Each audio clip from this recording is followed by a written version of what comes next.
Mis hermanos, la paz del Señor esté con ustedes. El Señor les siga ayudando en todos. Vamos a iniciar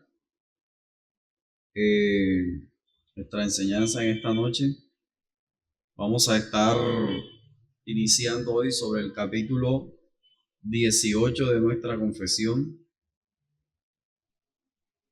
Vamos a hablar un poco sobre la seguridad de la gracia y de la salvación. Si todos tienen acceso a la confesión.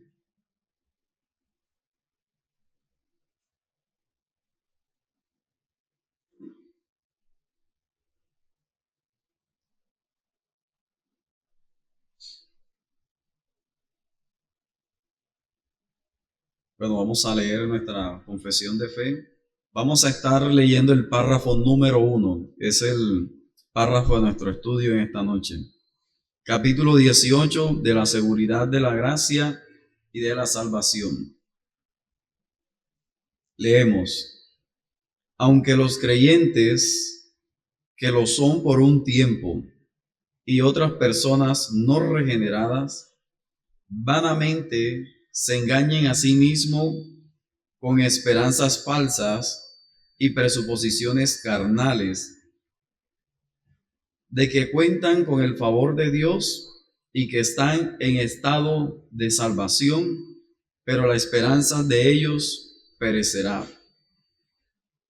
Los que creen verdaderamente en el Señor Jesús y le aman con sinceridad, esforzándose por andar con toda sinceridad delante de Él, pueden en esta vida estar absolutamente seguros de hallarse en el estado de gracia y pueden regocijarse en la esperanza de la gloria de Dios, y tal esperanza nunca les avergonzará.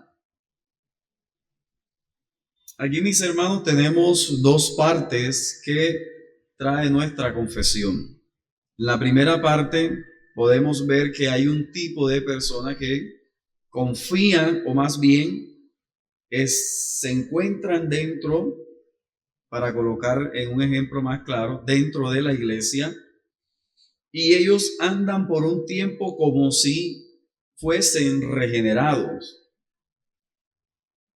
Y por un tiempo ellos tienen una falsa esperanza y andan como si fuesen creyentes. Y en el otro párrafo, o más bien en el segundo inciso, en el numeral 2, encontramos los que verdaderamente son unos creyentes. Y algo que quiero llamar la atención en este párrafo es que la diferencia la hace la esperanza. ¿Dónde depositan cada uno su esperanza? Dice el numeral 1 que la esperanza de aquellos, es decir, de los primeros que no son creyentes, perecerá, pero de los segundos, de los creyentes, la esperanza está, o más bien se regocijan en la esperanza de la gloria de Dios. Así que como el párrafo trata sobre la seguridad de la gracia y de la salvación, podemos hacernos nosotros una pregunta. La primera es: ¿qué es la seguridad? ¿Cuándo podemos decir nosotros que estamos seguros? Segunda pregunta en relación ya al párrafo es: ¿cómo estamos seguros de nuestra salvación y de tener la gracia de Dios? Si alguien se te acerca y te pregunta, ¿cómo puedes tú estar seguro de que tienes la seguridad de la salvación y que la gracia de Dios está en ti? En consecuencia de esa pregunta, si respondes que sí, ¿cuáles son las características o elementos que evidencian la seguridad de la salvación? ¿Cómo podíamos responder nosotros a esa pregunta? ¿Cuáles son las características o elementos que evidencian la seguridad de la salvación? Y también, ¿qué pasa con la seguridad de tu salvación cuando te encuentres inmerso en un pecado? ¿Cómo nosotros podemos responder a esas preguntas? Entonces, para adentrarnos a nuestro primer párrafo, vamos a leer nuevamente el numeral 1 de nuestro párrafo y vamos a estudiarlo, vamos a ahondar en ellos. Párrafo número 1, el numeral 1. Aunque los creyentes que lo son por un tiempo y otras personas no regeneradas vanamente se engañan a sí mismos con esperanzas falsas y presuposiciones carnales de que cuentan con el favor de Dios y que están en estado de salvación, pero la esperanza de ellos perecerá. Aquí le he colocado como título a esta parte es: los no creyentes tienen una esperanza terrenal. Y lo primero que hace mención este numeral es que hay un engaño en algunas personas, y este engaño es que ellos a sí mismos tienen una esperanza falsa y unas presuposiciones carnales de que ellos cuentan con el favor de Dios. Y por eso dice el párrafo que andan por un tiempo en esta esperanza. Y es interesante, mis hermanos, porque Jeremías capítulo 17, versículo 9, nos dice que engañoso es el corazón más que todas las cosas y perverso. ¿Quién lo conocerá? Jeremías 17, versículo 9. Engañoso y perverso es el corazón del hombre más que todas las cosas. ¿Quién lo conocerá? Gálatas, en ese mismo argumento, Gálatas, en ese mismo argumento, en el capítulo 6, versículo 3, dice: porque el que se cree ser algo, no siendo nada, a sí mismo se engaña. Eso lo establece la Escritura hablando un poco sobre el engaño.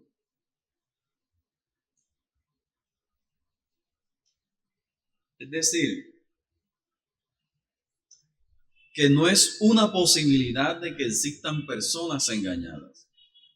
O sea, es una afirmación de que hay personas que están engañadas dentro de la iglesia con una falsa esperanza de que ellos cuentan con el favor de Dios. Y es un tema que debemos prestarle mucha atención. ¿Cómo estamos seguros de que realmente contamos con el favor de Dios y que tenemos la esperanza de nuestra salvación?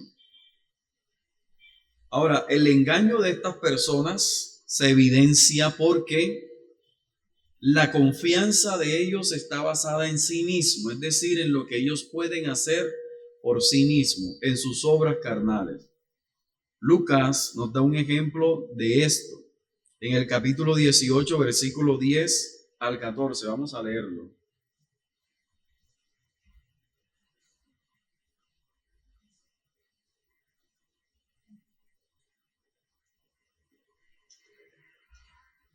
Dice Lucas, capítulo 18, versículo del 10 al 14. A unos que confiaban en sí mismos como justos y menospreciaban a los otros, dijo también esta parábola. Dos hombres subieron al templo a orar, uno era fariseo y el otro publicano. El fariseo, puesto en pie, oraba consigo mismo de esta manera: Dios, te doy gracias porque no soy como los otros hombres, ladrones, injustos, adúlteros, ni aun como este publicano. Ayuno 2 veces a la semana, doy diezmo de todo lo que gano. Mas el publicano, estando lejos, no quería ni aun alzar los ojos al cielo, sino que se golpeaba el pecho diciendo: Dios, sé propicio a mí, pecador. Os digo que éste descendió a su casa justificado antes que el otro. Porque cualquiera que se enaltece será humillado, y el que se humilla será enaltecido. llamar la atención en dos aspectos de esto es que primero, la parábola está dada para unas personas que confiaban en sí mismos. Y esto que confiaban en sí mismo dentro ya de la parábola, el Señor dice que éste oraba para sí mismo. Entonces, una característica que tienen las personas que están engañadas, que aunque oran, estos oran para sí mismos. Es decir, esta oración no llega al Padre. Es una oración para ellos mismos. Y fíjense que aunque tienen aquí algunos tipos o algunos patrones morales, como por ejemplo, que no es ladrón, no es injusto, no es injusto, adúltero, y que hace algunas cosas como creyente y una o dos veces a la semana da diezmo de todo y da diezmo de todo lo que gana. Fíjense que son características que cualquiera pudiese decir, este es un creyente, y lo determina, lo califica como un creyente. Sin embargo, las escrituras nos muestran que estas personas confían es en lo que ellos pueden hacer por sí mismos. Y esto nos ayuda a entender que, si bien es cierto, estas personas tienen características de creyentes, estas personas no han nacido de nuevo. Juan capítulo 1, versículo 13 nos dice, los cuales no son engendrados de sangre, ni de voluntad de carne, ni de voluntad de varón, sino de Dios. Y en el capítulo 8, versículo 41 del mismo libro, hablando el Señor Jesús a los fariseos, les dice, vosotros hacéis las obras de vuestro Padre, especificándose al diablo. Los que han nacido de nuevo nacen por la voluntad de Dios y no por la voluntad de varón. O sea, por eso es imposible que un no creyente pueda tener la esperanza de gloria. Es imposible que un no creyente pueda ir al cielo, porque es necesario nacer de nuevo. Jesús advierte sobre este engaño, sobre lo que algunas personas, estas personas que confían en sí mismos y que están autoengañadas de ser creyentes. Él les dice en Mateo capítulo 7, versículos 21 al 23, no todo el que me dice Señor, Señor, entrará en el reino de los cielos, sino el que hace la voluntad de mi Padre que está en los cielos. Muchos me dirán en aquel día, Señor, Señor, ¿no profetizamos en tu nombre? Y en tu nombre echamos fuera demonios, y en tu nombre hicimos muchos milagros. Y entonces les declararé, nunca os conocí, apartaos de mí, hacedores de maldad. Esta es una sentencia bien fuerte. Les cuento que una vez tuve un sueño y en el sueño yo quería ir a donde estaba Jesús, y cuando yo iba a donde estaba Jesús me apartaban. Habían unas personas grandes y me apartaban, me tiraban, que yo veía que caía por allá. Y yo llorando porque quería estar donde el Señor Jesús. Y de repente yo comencé a gritarle, Jesús, Jesús. Y entonces vi la sentencia, nunca te conocí, apártate de mí, hacedor de maldad. Esa fue una pesadilla. Yo me desperté llorando, llorando. Llorando y recuerdo que en la oración que hice, Señor, yo he confiado en tu palabra. No es posible. Eso fue una agonía. Yo creo que esto debe ser algo terrible, terrible para una persona que se haya autoengañado creyendo que él es creyente por sus obras y por lo que ha hecho, y en el tribunal de Cristo recibe esta sentencia: apártate de mí, nunca te conocí, hacedor de maldad.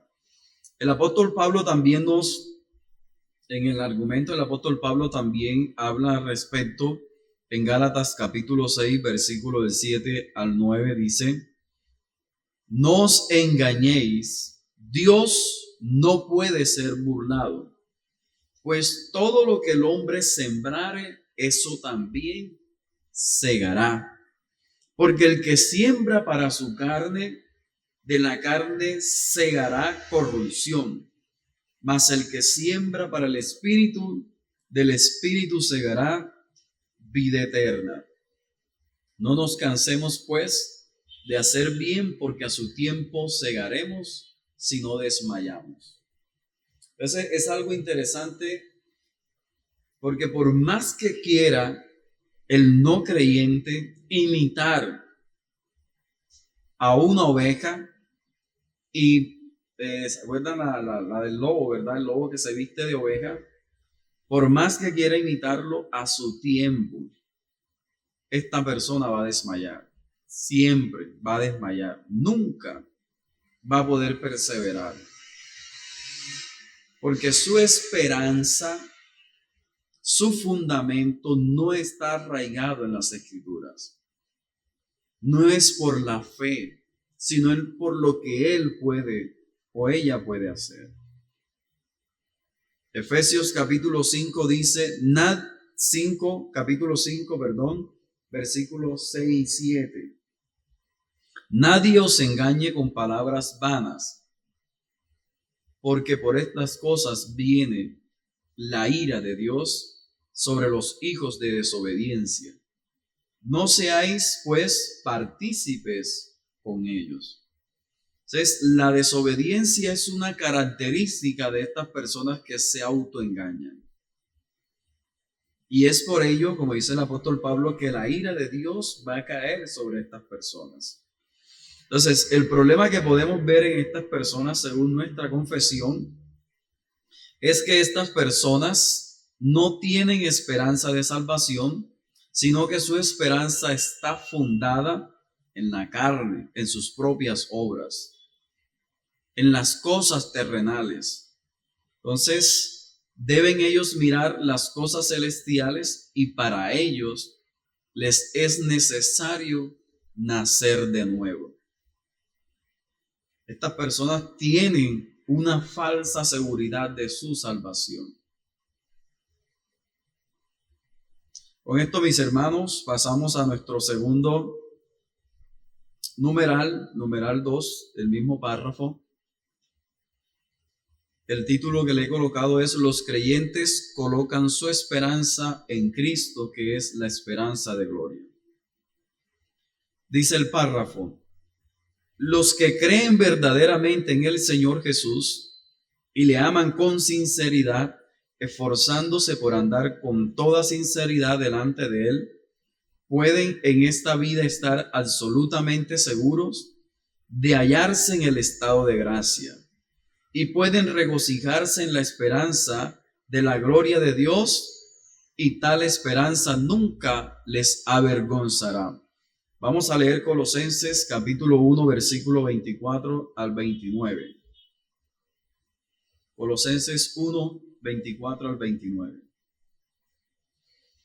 Ahora me gozo en lo que padezco por vosotros y cumplo en mi carne lo que falta de las aflicciones de Cristo por su cuerpo, que es la iglesia, de la cual fui hecho ministro, según la administración de Dios que me fue dada para con vosotros, para que anuncie cumplidamente la palabra de Dios, el misterio que había estado oculto desde los siglos y edades, pero que ahora ha sido manifestado a sus santos, a quienes Dios quiso dar a conocer las riquezas de la gloria de este misterio entre los gentiles, que es Cristo en vosotros, la esperanza de gloria, a quien anunciamos, amonestando a todo hombre y enseñando a todo hombre en toda sabiduría, a fin de presentar perfecto en Cristo Jesús a todo hombre, para lo cual también trabajo,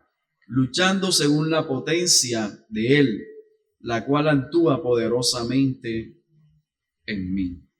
Tres cosas podemos ver en el párrafo, en los versículos que acabamos de leer. Uno, comienza diciendo el apóstol Pablo que él tiene una lucha por la iglesia. Y aquí podemos aplicar directamente que el creyente lucha y padece. Segundo, que el creyente lucha y padece porque tiene una esperanza gloriosa que es Cristo.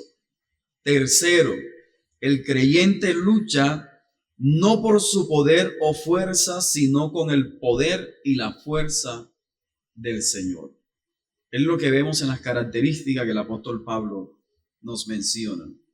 En Romanos encontramos el mismo argumento. Romanos capítulo 5, versículo 2. Por quien también tenemos entrada por la fe a esta gracia en la cual estamos firmes y nos gloriamos en la esperanza de la gloria de Dios.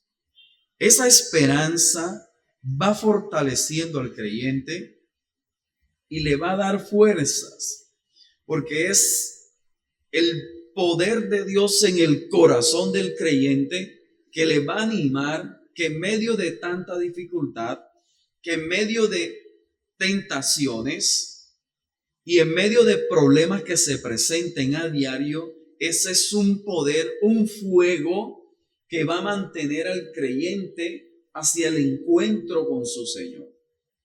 Esa esperanza no avergüenza.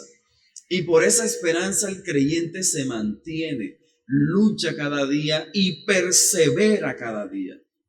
Porque esto que el creyente tiene en estos momentos no es comparado con lo que viene.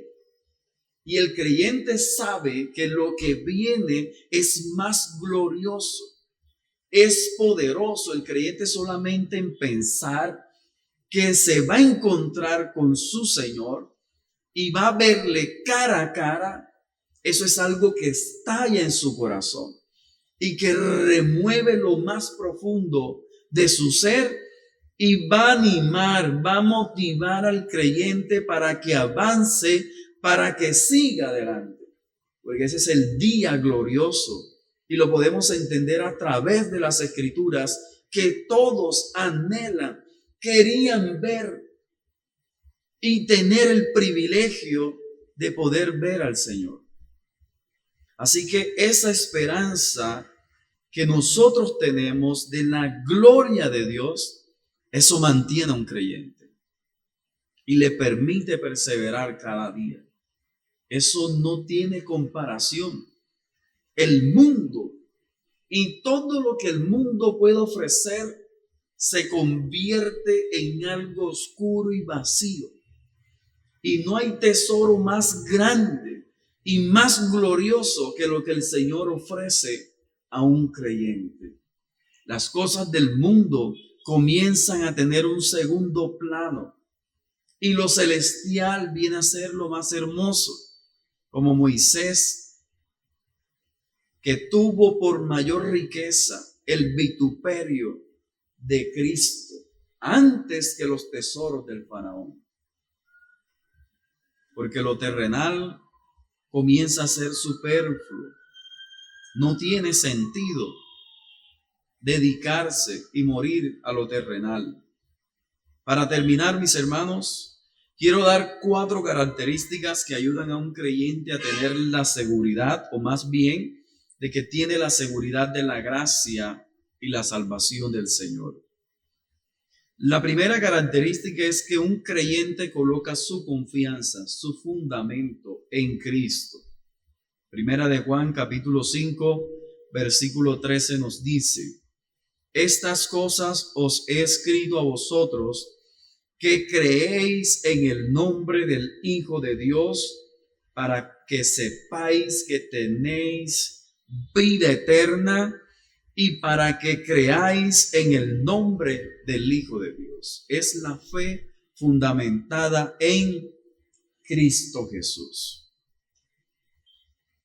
No hay otra cosa o otro ser más hermoso en la vida de un creyente que su Cristo, que su Señor. No lo hay. Cristo comienza a ser para ese creyente el centro de su vida y de su ser.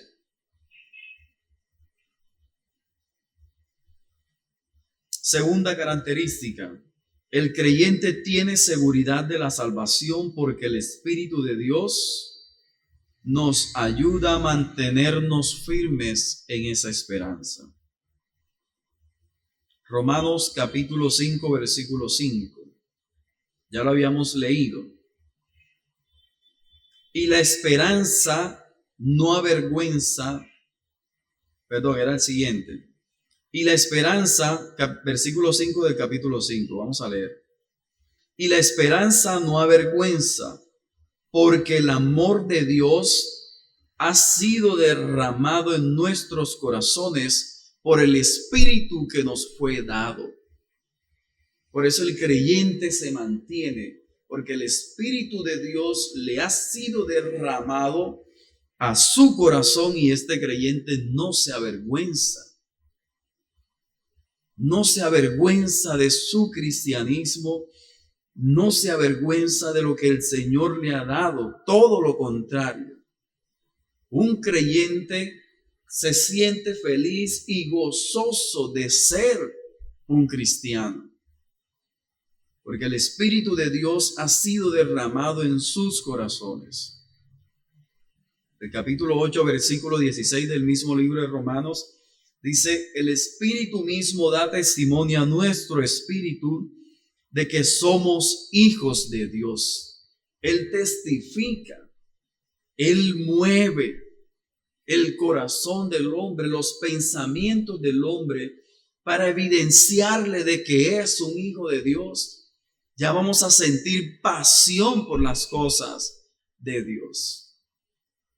El mundo desaparece de nuestras vidas y es la obra del Señor, el reino del Señor, lo que más va a generar pasión en un hijo de Dios. Primera de Juan, capítulo 3, versículo 24. Dice: y el que guarda sus mandamientos permanece en Dios y Dios en él. Y en esto sabemos que Él permanece en nosotros por el Espíritu que nos ha dado. Entonces, esa es la obra del Espíritu Santo de Dios, de confirmar a cada creyente y de impregnar en cada creyente de que verdaderamente es un hijo de Dios. No es un sentimentalismo que puede ocurrir en los no creyentes. Los no creyentes se autoengañan a sí mismos por un sentimiento y es por ello que su vida necesita de sentimentalismo y de momentos donde se generen esos sentimientos para él poder sentir que es un creyente. Y cuando no se generan esos sentimientos, entonces él comienza a promoverlo, a buscarlo y viene la duda. Un creyente no necesita de sentimientos para poder realmente estar seguro de que es un creyente. Un creyente confía en la palabra del Señor, así no sienta su presencia. Esa es la vida de un creyente. Entonces, el Espíritu de Dios nos da seguridad de nuestra salvación. Otra característica es el amor al hermano. El amor a nuestros hermanos, el amor que tenemos a nuestro prójimo, es una característica que la Biblia nos muestra de que realmente somos creyentes. Si no amamos, no hemos nacido de nuevo, porque viviremos para nosotros mismos. Primera de Juan, capítulo 3, versículo 14 nos dice: nosotros sabemos que hemos pasado de muerte a vida en que amamos a los hermanos. El que no ama a su hermano permanece en muerte. Y es por ello que en los mandamientos de Dios, del Señor, están las relaciones interpersonales, las que nosotros tenemos. Y si en esas relaciones interpersonales, un lobo no va a amar a una oveja. Un lobo no va a amar a una oveja nunca. Un lobo va a querer devorar a una oveja. Esa es su naturaleza. Una oveja va a cuidar a otra oveja, pero un lobo jamás. Y es por ello que esta es una característica fundamental de una persona que ha nacido de nuevo. Un creyente va a amar a su hermano, va a ayudar a su hermano, va a estar atento a su hermano, va a servirle a su hermano. Y eso es algo que se va a ver evidente en la iglesia, en las relaciones que nosotros tenemos. Versículo 18 del mismo capítulo. Hijitos míos, no amemos de palabra ni de lengua, sino de hecho y en verdad. Versículo 19. Y en esto conocemos que somos de la verdad y aseguraremos nuestros corazones delante de Él. Versículo 24. Y el que guarda sus mandamientos permanece en Dios y Dios en él. Y en esto sabemos que Él permanece en nosotros por el Espíritu que nos ha dado.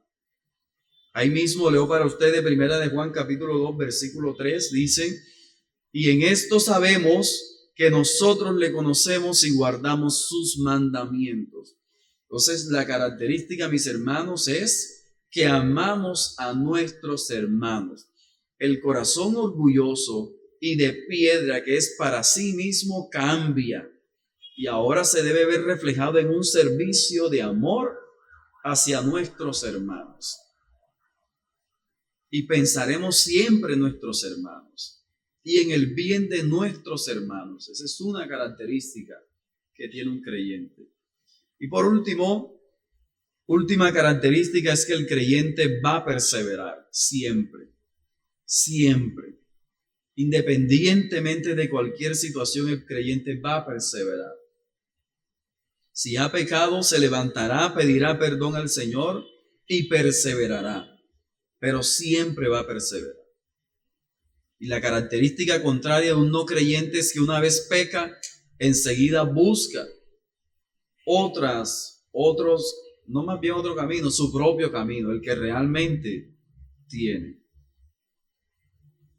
El capítulo 17 que acabamos de terminar de nuestra confesión, el párrafo número 1, leo para ustedes, dice: aquellos a quienes Dios ha sentado en el amado y ha llamado eficazmente y santificado por su Espíritu, y a quienes ha dado la preciosa fe de sus escogidos, no pueden caer ni total ni definitivamente del estado de gracia, sino que ciertamente perseverarán en él hasta el fin, y serán salvos por toda la eternidad, puesto que los dones y el llamamiento de Dios son irrevocables, por lo que Él continúa engendrando y nutriendo en ellos la fe, el arrepentimiento, el amor, el gozo, la esperanza y todas las virtudes del Espíritu para inmortalidad. Y aunque surjan y les azoten muchas tormentas e inundaciones, nunca podrán arrancarles del fundamento y la roca a que por la fe están aferrados, a pesar de que por medio de la incredulidad y las tentaciones de Satanás, la visión perceptible de la luz y el amor de él mismo, y el amor de Dios puede ensombrecérseles y oscurecérseles por un tiempo. Así es, ¿verdad? Voy leyendo bien, por un tiempo. Él, sin embargo, sigue siendo el mismo y ellos serán guardados, sin ninguna duda, por el poder de Dios para salvación, en la que gozarán de su posesión adquirida al estar ellos esculpidos en las palmas de sus manos y sus nombres escritos en el libro de la vida desde toda la eternidad. Amén. Hemos visto, mis hermanos, el párrafo número 1 del capítulo 18 de la seguridad de la salvación. 2 puntos vimos. Los no creyentes tienen una esperanza terrenal y los creyentes colocan su esperanza en Cristo, que es la esperanza de gloria. Aplicaciones. Los creyentes deben seguir confiando en el Señor porque su promesa no avergüenza. También deben tener en cuenta que algunos que hoy ven como hermanos, puede ser posible que no lo sean. Ante eso, debe orar por la salvación de esa persona. Cuando un creyente se encuentra inmerso en un pecado, debe arrepentirse y confiar cada día más en el Señor. El no creyente debe nacer de nuevo, no tiene otra. Es necesario que muera. En conclusión, los no creyentes siempre van a mostrar de una u otra manera que son lobos rapaces y siempre van a salir del redil del Señor. Y se va a evidenciar que son carnales. Pueden imitar por mucho tiempo, pero no para toda la eternidad. Los creyentes siempre van a vivir por la esperanza de la gloria que es Cristo, perseverando en el poder del Espíritu de Dios. Amén. Oremos, hermanos. Padre, en el nombre de Jesús, te damos gracias por tu amor y por tu misericordia, Señor. Es una verdad bíblica, Señor, que nos debe ayudar a los creyentes primeramente, Señor, a estar sometidos a ti, Padre amado, obedeciendo tus mandamientos, tu palabra, Señor, a estar revisándonos todos los días, cada día, Señor, a estar apegado a ti, Dios bueno. Y rogamos, Padre, que tu Espíritu Santo cada día siga testificando y certificando nuestras vidas, Señor, que te pertenecemos, que somos tuyos, Señor. Ayúdanos, Padre, a perseverar cada día conforme a tu voluntad, Dios bueno. En el nombre de Jesús te damos gracias, porque tú nos aseguras que somos tuyos, Señor. Amén y amén. Bendiciones, mis hermanos.